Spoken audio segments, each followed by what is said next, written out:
बोलो जयकारा, बोलो मेरे श्री गुरु महाराज की जय।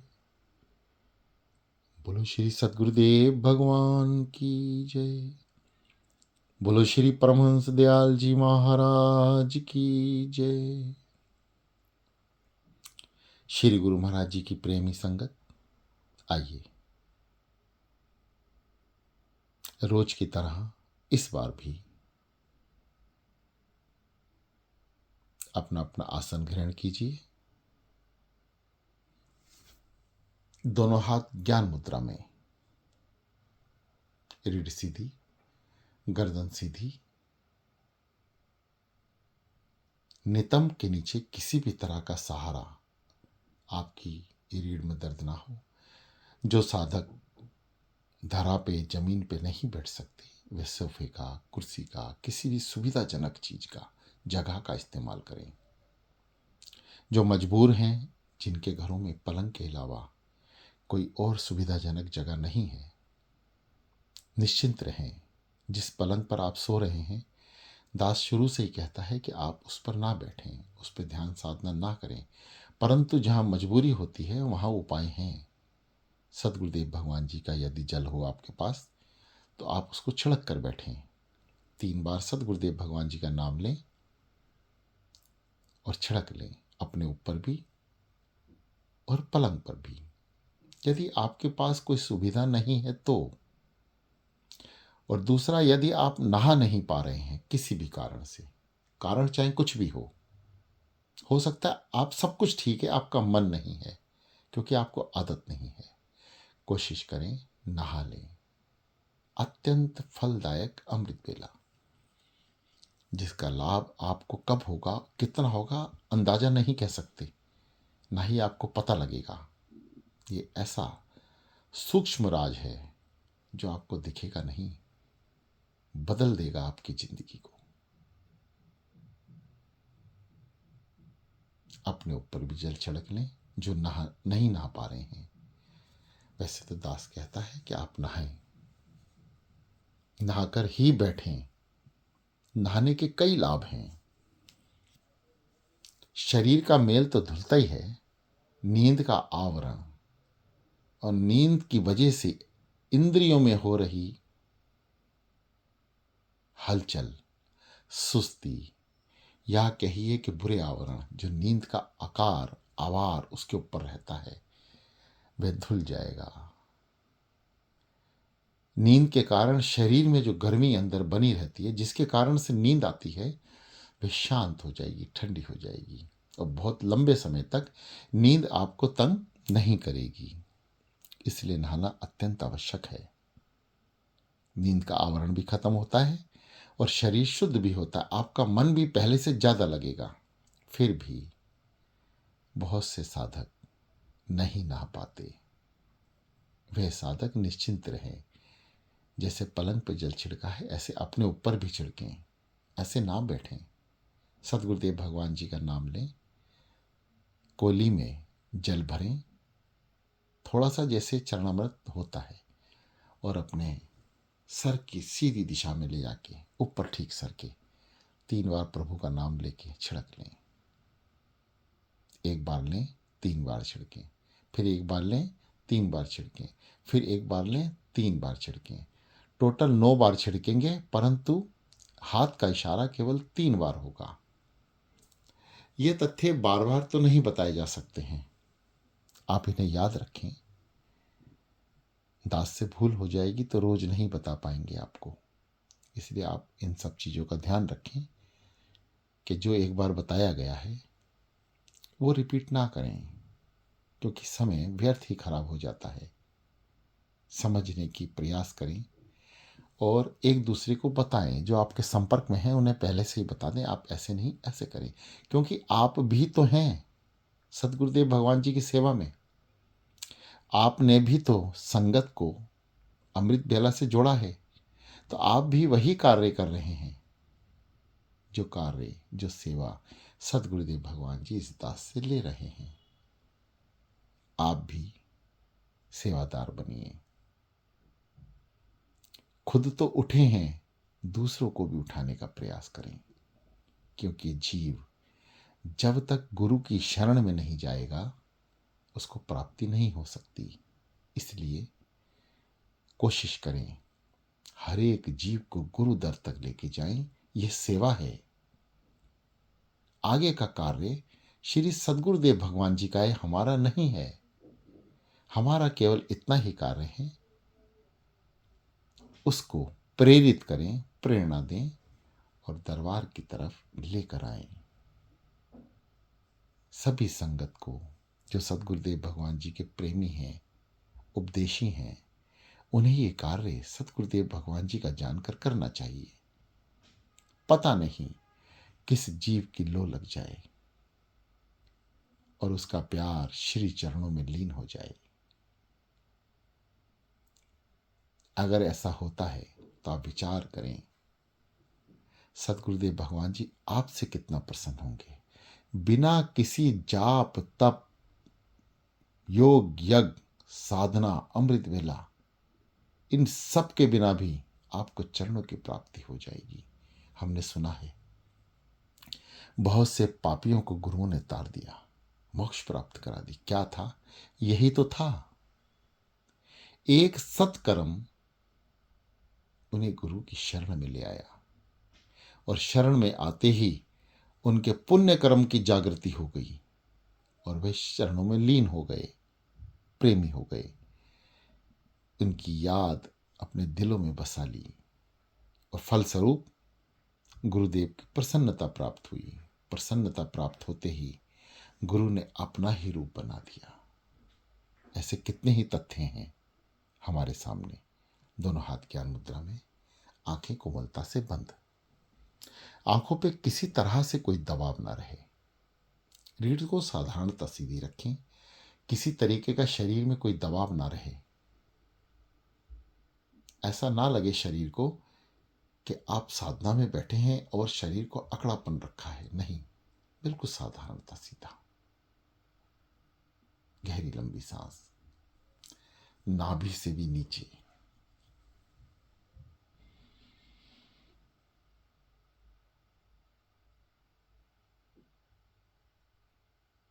पेट को अंदर की ओर दबाएं, सांस को भरें, ऊपर की ओर खींचें, वापस। क्रिया को बार बार दोहराएं।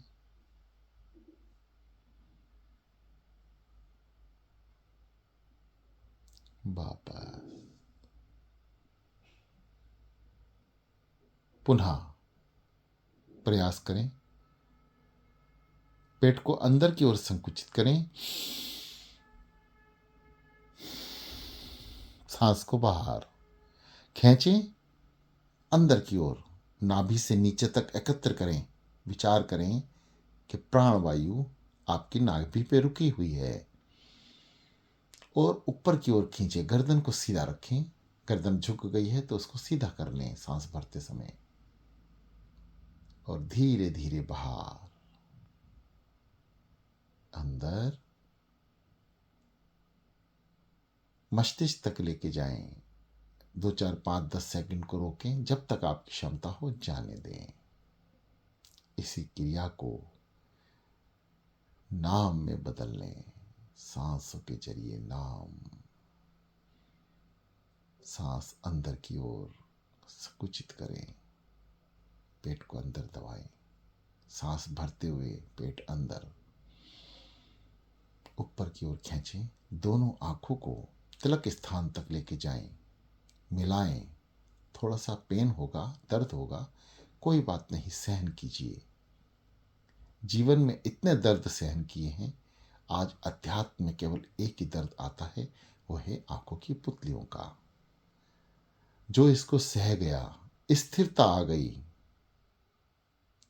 उसने आज्ञा चक्र तक पहुंचकर आज्ञा चक्र को खोलने का प्रयास करके कामयाब हो गया। धीरे धीरे ऐसी क्रियाएं को करते चलें।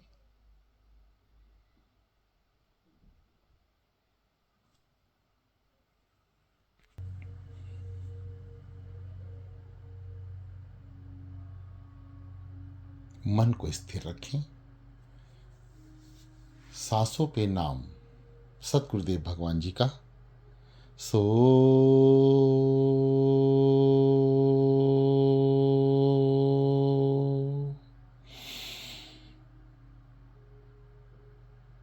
हम ऐसे ही गहरी लंबी सांस लें और सांसों पे सतगुरुदेव भगवान जी का नाम सिमरण। जो साधक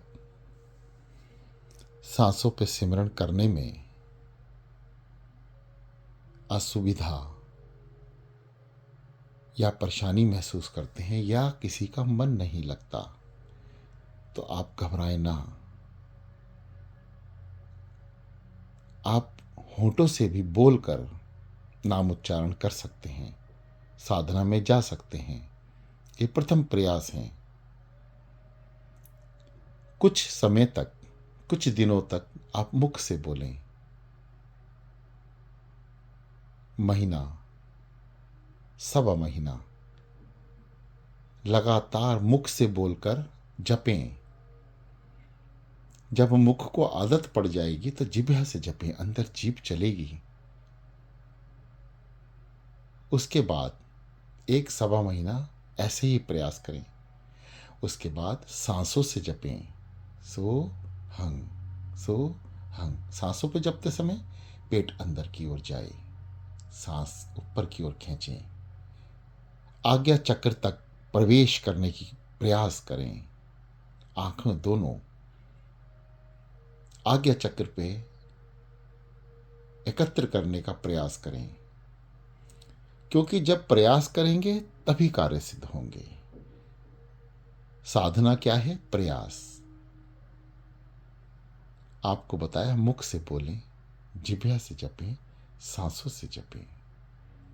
इसके बाद की स्थिति अजपा जाप की है, हृदय जाप की। मुंह हिले ना होठ, ना ही सांसों से जपने की जरूरत है, ना ही कोई क्रिया करने की जरूरत है, ना सांस अंदर ना बाहर। बिल्कुल साधारणता आपने सांस रखनी है। जब हृदय जाप आपका चलेगा तो हृदय की गति से नाम होगा और हृदय अपने आप जपेगा। इसे कहते हैं अजपा जाप, जिसे आपको जपना नहीं होगा। यदि सदगुरुदेव भगवान जी की कृपा रही तो नए साधक भी यहाँ तक पहुँचेंगे।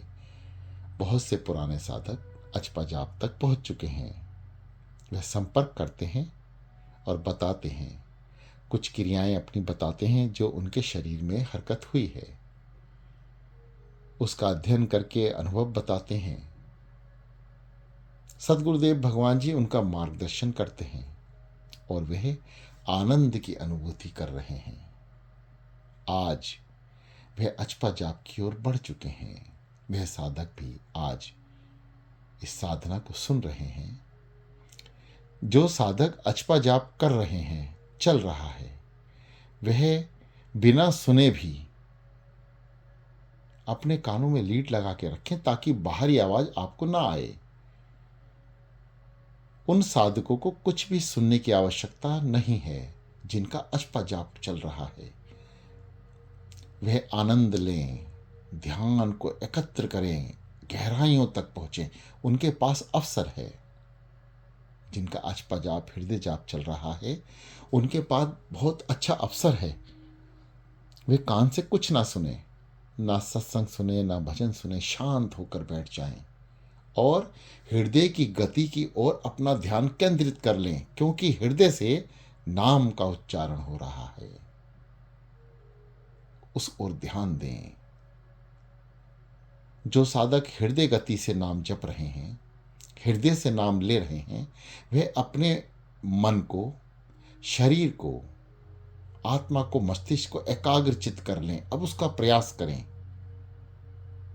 अजपा जाप के बाद यही प्रयास है। आपको हर चीज का ज्ञान रहेगा, परंतु इस ज्ञान को अंदर की ओर लेके जाना है। भीतर भीतर कहां से प्रवेश होगा?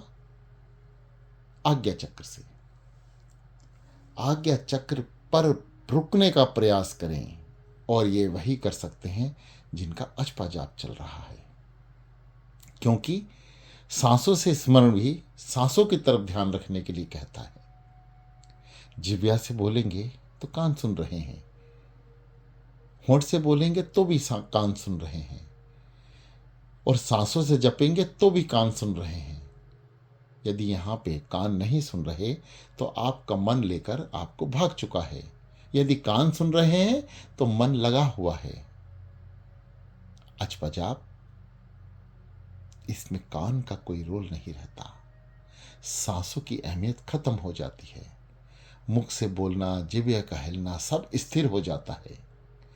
सांसें साधारणता चलती हैं। नाम का उच्चारण आपके रोम रोम में महसूस होता है। यकीन मानिए श्री गुरु महाराज जी के प्रेमियों, जो साधक यहां तक पहुंच गए हैं उन्हें जो आनंद की प्राप्ति होती है, अनंत आनंद की, ऐसा उनका मन हो जाता है कि अब उठना नहीं है। दास कहता है 6:30 बजे तक, 6 बजे तक अमृत बेला है, परंतु वो साधना स्थित हो जाते हैं। जब तक उनके शरीर को हाथ लगाकर कोई उन्हें जगाता नहीं, वह उठते नहीं, क्योंकि इतना आनंद हिलोरे लेता है। ये अनुभव का ही विषय है, क्योंकि जो मरेगा वो स्वर्ग देखेगा। जीते जी स्वर्ग किसने देखा? कोई अनुभव करके नहीं बता सकता कि स्वर्ग कैसा है। पढ़ी हुई बात तो बताई जा सकती है। हम ग्रंथ पुराणों में स्वर्ग के विषय में पढ़ लेते हैं, बता सकते हैं, परंतु अनुभव तो मरने के बाद ही होगा। फिर कौन सुनाएगा? मान लीजिए मरने के बाद स्वर्ग का अनुभव हो गया, परंतु आप बताएंगे किसको? ऐसा ही अध्यात्म है। जब आपको प्राप्ति होती है, अनुभव होता है, तो कुछ अनुभव ऐसे होते हैं कि हम उसकी व्याख्या नहीं कर पाते, कोई शब्द नहीं होते, हम समझा नहीं पाते अपनी बात को, और हार कर यह मन सहसा कह उठता है, आनंद में लीन हो जा। इसलिए ध्यान के कई प्रकरण हम शेयर नहीं कर पाते।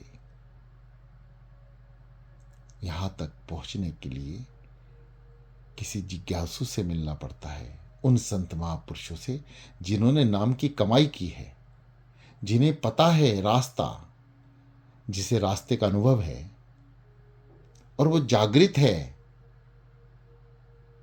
इतनी शक्तियां उन्होंने प्राप्त कर रखी हैं, वही तो हमें मार्गदर्शन कराएंगे। तो ऐसे सदगुरु भगवान के श्री चरणों में हमें जाना चाहिए, और वो रास्ता है केवल साधना, नाम, जाप। यदि हम ये नहीं कर रहे हैं तो हम समस्त कार्य निष्फल हैं, हमें फल की प्राप्ति नहीं होगी। यदि होगी तो कर्मों अनुसार होगी, और यदि हम नाम जपते हैं तो हमारे कर्म सदगुरुदेव भगवान जी द्वारा काटे जाते हैं।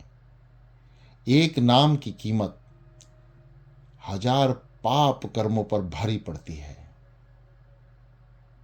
फिर भी यदि जीव यह सोचे कि 1000 पुण्य पाप कर्मों पर एक नाम की कीमत पड़ती है, तो ज्यादा नाम जपने की क्या जरूरत है?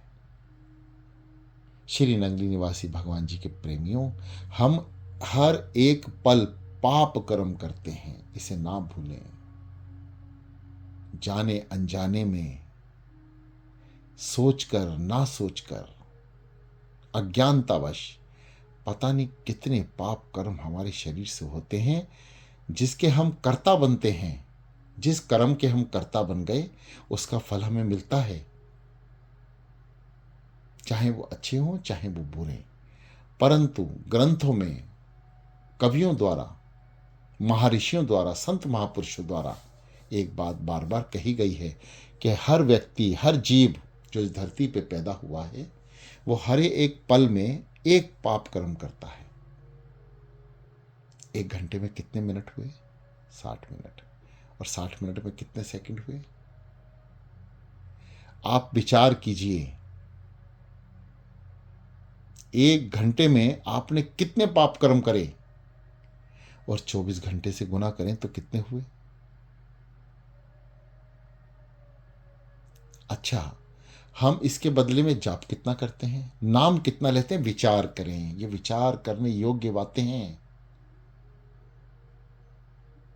हमें विचार करना ही होगा, नहीं तो अंत समय पछताएंगे।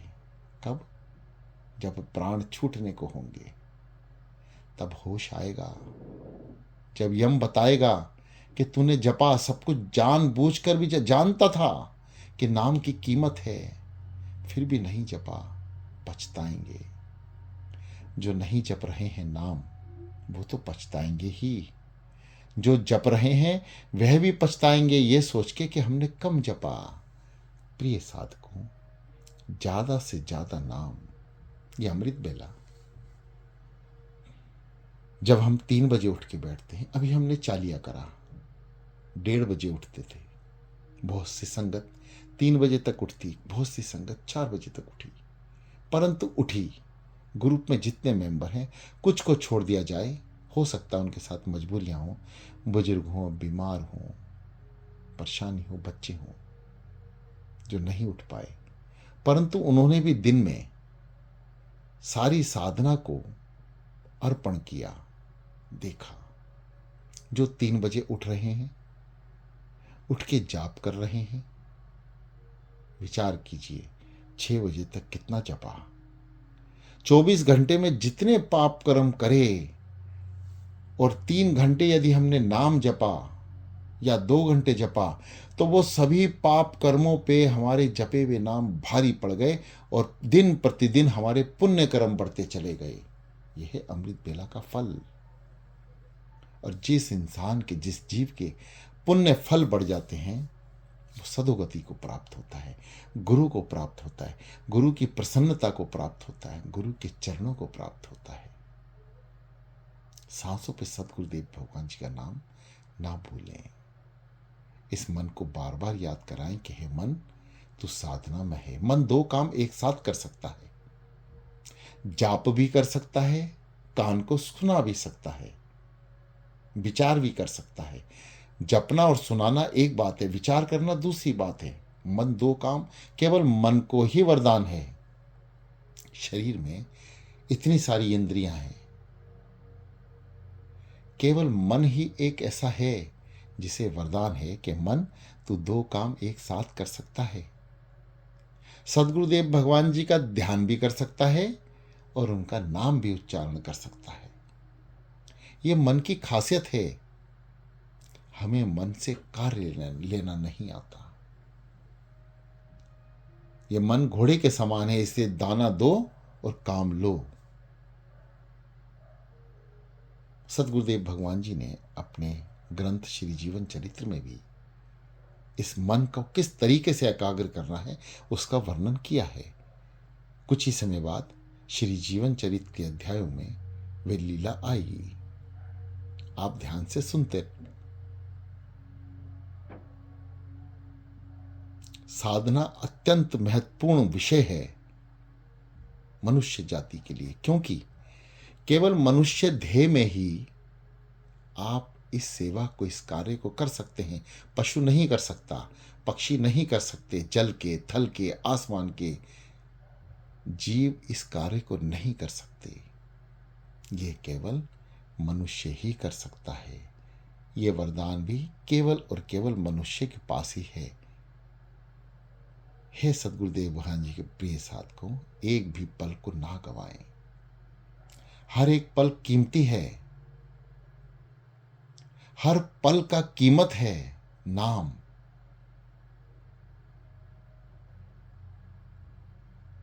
आज इस धरा पे जितने अस्पताल हैं, चाहे वो हमारे देश में हैं चाहे बाहर हैं, भरे पड़े हैं। क्यों? आखिर क्यों भरे पड़े हैं? कारण कहीं ना कहीं केवल और केवल यही है कि आपने गुरु धारण नहीं किए तो जपा नहीं, उनका दिया हुआ नाम नहीं जपा। क्योंकि जो जपता है नाम, उसके अंग अंग से निकल जाते हैं सारे पीड़ादायक काम। जितनी भी पीड़ाएं हैं हमारे शरीर में, चाहे वो सुख की हो, दुख की हो, ऐसा नहीं है कि सुख की कोई पीड़ा नहीं होती, सुख में भी बहुत पीड़ाएं होती हैं। शारीरिक तकलीफ, बीमारियां भरी पड़ी हैं।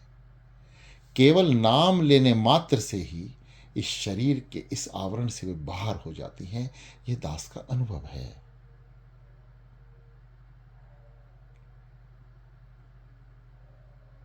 प्रिय साधकों, नाम जपना उतना ही आवश्यक है जितना जीने के लिए अन्न खाना, भोजन करना। उससे भी कहीं ज्यादा ऋषि मुनि, संत महापुरुष एक समय भी सही ढंग से नहीं खाते, परंतु अपने 24 घंटे में से 18-19 घंटे जपने में लगाते हैं, नाम जपने में। दीन भाव लेकर। क्या हम 2 घड़ी नाम नहीं जप सकते? हां, जप सकते हैं, क्योंकि हमारा स्वार्थ है। जब तक हम सुख हैं, सुखी हैं, चारों तरफ से हमारे सुख वैभव है, हम नहीं जपते। जैसे ही हमारे पर दुख आता है तो हम दौड़े दौड़े गुरु की शरण में भागते हैं। जो जीव मांगने जाते हैं दुख में,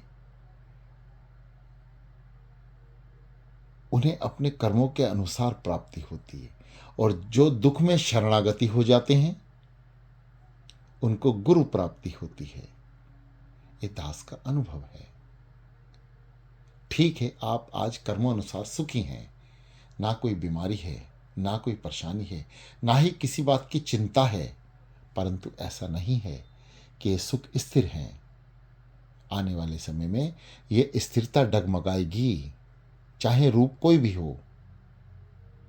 तब हम इच्छा पूर्ति के लिए उसके दर की ओर भागते हैं, गुरुद्वारों में जाते हैं, मत्था टेकते हैं, प्रसाद चढ़ाते हैं, दान पुण्य करते हैं, लंगर चलाते हैं, लेकिन ये सब कुछ निष्फल हो जाएगा यदि गुरु आपके जीवन में नहीं है।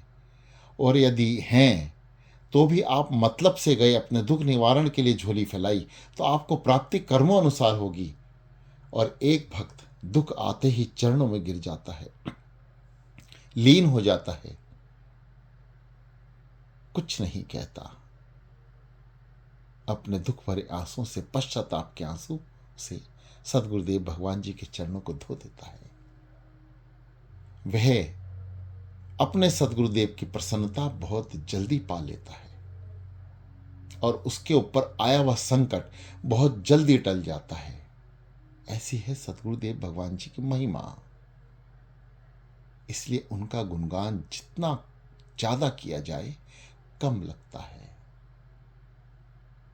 अपनी मुखवाणी से केवल उनका नाम ही लेते रहें, यह भी जाप ही है। उनका बार बार उच्चारण करना, उनकी लीलाओं का वर्णन करना, श्रवण करना, ये जाप के समान ही है। जैसे आप सुबह उठते हैं, सत्संग करते हैं, सुनते हैं, ये जाप के समान उन सभी के लिए है जिनका जाप नहीं चल रहा, जिस पे नींद का आवरण होता है, जिनको सांसों से नहीं चलता, जपना नहीं आता, उनके लिए मार्ग है सत्संग। सत्संग सुने, भजन सुने, एक सुंदर सड़क तैयार होती है जिस पे नाम की गाड़ी दौड़ती है, क्योंकि आपके भाव सत्संग से ही बनेंगे। सत्संग से क्या होता है? ज्ञान प्राप्ति होती है। सूक्ष्म से सूक्ष्म ज्ञान आपके अंदर धीरे धीरे प्रवेश कर जाता है, और वे आपके मन को उत्साहित कर देता है कुछ करने के लिए, जपने के लिए। है सतगुरुदेव भगवान जी के प्रेमी, पेट को अंदर संकुचित करते हुए, सिकुड़ते हुए, वायु प्राण माने सो समस्त शक्तियां, ब्रह्मांड की समस्त शक्तियां अंदर, और सांस ऊपर की ओर ले जाते समय, भरते समय मस्तिष्क के सेंटर में आज्ञा चक्र पर कुछ सेकंड रोकें और जाने दें हंग। शरीर के सारे विकार हंग के साथ बाहर। सो मतलब सारी शक्तियां अंदर, समस्त ब्रह्मांड की देवीय शक्ति अंदर, और असुर शक्तियां हंग कहते ही बाहर। अब इसका भी अगला है, स्टेप है कि हम गहरी लंबी सांस लेते हैं, उस सांस को अंदर रोक लें। जब बाहर निकालने का समय आए संग, तो थोड़ा कम निकालें। 60, 70, 80% तक सांस को बाहर आने दें। 10, 15, 20% अंदर कंज्यूम कर लें, रोक लें, फिर गहरी लंबी सांस भरें। फिर 60, 70%, 80% निकालें, 20% फिर रोक लें। ऐसे ही 4-5 सांसों के अंदर 100% शक्ति आपके अंदर इकट्ठी हो जाएगी। जो आप 20-20% करके सांस को रोक रहे हैं, वो 100% इकट्ठी होगी। तो उसके फलस्वरूप आप देखेंगे आपकी दोनों आंखें आज्ञा चक्र की ओर चली जाएंगी। अनुभव करें। ये आज्ञा चक्र पे अपने ध्यान को एकाग्रचित करने का बड़ा सरल उपाय है, जो जागृत अवस्था में हो सकता है। आप अनुभव करें, देखें क्या महसूस होता है। गहरी लंबी सांस लें, ऊपर की ओर खींचें, साधारणता। जब बाहर निकालें तो अनुमान के अनुसार 20%, 30% जो आपके शरीर की क्षमता है रोक लें। फिर दूसरी सांस भरें। सांस भी साधारणता भरनी है, कोई जबरदस्ती नहीं करनी। जितनी आप फूंक सकें अंदर उतनी। और जब बाहर निकालें हंग कहते हुए, सांस के जरिए हंग। सो हंग, जिसकी छोटी है सो हंग, सो हंग, सो हंग, ये हुई साधारण। अब रोकनी कैसे? सो हंग, सो हंग, सो हंग, सो हंग। आंखों को ऊपर की ओर ले जाएं, शक्ति को अंदर रोकने का प्रयास करें। ये ऊर्जा पैदा करेगी शरीर में आपके, और वही ऊर्जा आपकी पुतलियों को अंदर झांकने के लिए, भीतर झांकने के लिए मजबूर कर देगी। और जहां आपकी ऊर्जा शक्ति आज्ञा चक्र के ऊपर हावी हुई, आज्ञा चक्र के भीतर आपको जो नज़ारा दिखना शुरू होगा, गहन अंधकार, उसका आनंद लेते ही आपकी आंखों की पीड़ा खत्म। जो आनंद की अनुभूति होगी वह अनुभव का विषय है। सभी साधक इसी क्रिया से साधना कर सकते हैं। ये दास केवल अपना अनुभव ही बता रहा है। ध्यान में उत्तरणीय होने के बहुत सारे साधन हैं। संत महापुरुष भी बताते हैं, ज्ञानी ध्यानी पुरुष भी बताते हैं। जिनके ध्यान एकाग्र हुए हैं वे भी अपना तरीका बताते हैं। बहुत सारे अनंत अनंत रास्ते हैं, कोई एक रास्ता नहीं है। मान लो यहां से आपको मुंबई जाना है दिल्ली से, तो सैकड़ों रास्ते हैं, एक रास्ता थोड़ी ना। कुछ लंबे रास्ते भी हैं, कुछ शॉर्ट रास्ते भी हैं। कुछ रास्ते सरकार के बनाए हुए हैं। जैसे आजकल दुनियावी तरीके से यदि ये लिया जाए तो टोल रास्ते बने हैं, उस पर खर्चा ज़्यादा है। ऐसे ही हमारे सदगुरुदेव भगवान जी भी कुछ रास्ते नियुक्त करते हैं जो बहुत आसान होते हैं परंतु महंगे हैं। संसार में धन लगता है और अध्यात्म में श्रम लगता है। फर्क केवल धन और श्रम का है। आप कितना श्रम करते हैं, कितना अध्ययन करते हैं, कितना समय देते हैं, ये आपके ऊपर डिपेंड करता है। आप जितना ज़्यादा समय साधना को देंगे उतना ही आपका शरीर साधना स्थित हो जाएगा। आपका अनुभव बहुत जल्दी आपके सामने आएगा, क्योंकि अनुभव कोई ये नहीं है कि आप 5 मिनट बैठे तो आपको अनुभव हो जाएगा। अनुभव भी करने के लिए कम से कम 2 घड़ी, 4 घड़ी, 3 घड़ी बैठना होता है। जैसे आप भोजन करते हैं, आपने भोजन तो कर लिया, परंतु क्या भोजन करने के बाद आपके कार्य समाप्त हो गए? नहीं। अब कार्य प्रभु का शुरू होता है, जिसका आपको आभास नहीं है। जो साधक इसका आभास करते हैं उनको अध्ययन होता है, अनुभव होता है कि हमारे पेट में क्रियाएं हो रही हैं। अग्नि प्रज्वलित हो रही है, वह खाने को पकाने का काम कर रही है, कुछ हजम करने का काम कर रही है। जिसको ज्ञान होता है उसे पता है 2 घंटे तक मुझे नहीं लेटना, मुझे चलना है। कम से कम 2 घंटे खाना जो मैंने खाया है, जो भोजन किया है, उसे पचाने में शरीर लेगा। ठीक इसी तरह साधना में भी हमें समय चाहिए। जो हम सारे दिन भोजन करते हैं, आत्मा को हम क्या दे रहे हैं? अनाप शनाप भोजन, पाप कर्म, उल्टी सीधी विचारधारा, ऐसी बातें वैसी बातें, चुगली निंदा, ये हम आत्मा को भोजन दे रहे हैं। तो आत्मा क्या करेगी? बदहजमी हो जाएगी, आपको नुकसान होगा। यदि हम यही साधना को, आत्मा को सत्कर्म दें, सत्कर्म मतलब सारा दिन ऐसे कर्म करें, पुण्य कर्म, दान भी करें, गरीबों की मदद भी करें, लंगर भी चलाएं, सब कुछ करें। वो सारे कार्य जो प्रभु इच्छा से होते हैं वो सभी कार्य करें, और अंत में आके जाप ना करें, नाम उच्चारण ना करें, साधना ना करें, वह सब निष्फल है, सब कुछ बेकार हो जाएगा।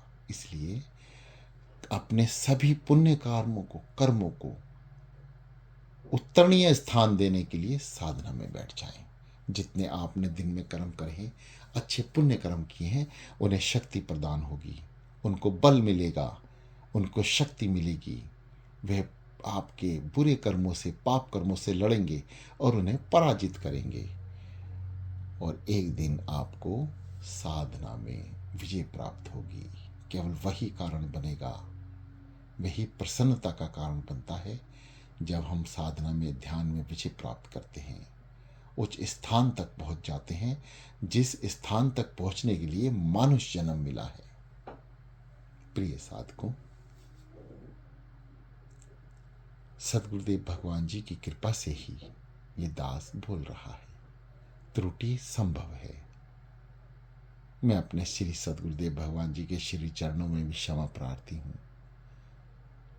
दरबार के संत महापुरुषों से भी क्षमा प्रार्थी हूँ। ये दास समस्त संगत से भी क्षमा प्रार्थी है। इस दास से किसी भी तरह की कोई गलती हो जाए तो उसको क्षमा कर दें। हो सके तो समझाने का भी प्रयास करें। ये दास आपके चरणों में नतमस्तक रहेगा। आगे के कार्य साधना में आपने स्वयं अकेले ही चलना है, इसलिए इस दास के विदा लेने के बाद भी आप आंख बंद करके आगे की ओर चलते रहें। समय आपका है, कृपा सदगुरुदेव भगवान जी की होगी। केवल आपने बैठना है। बैठना मतलब एक कदम के बाद आपका हाथ सदगुरुदेव भगवान जी के हाथ में, फिर वो जैसे चाहें वैसे चलाएंगे। बोलो जयकारा, बोलो मेरे श्री गुरु महाराज की जय।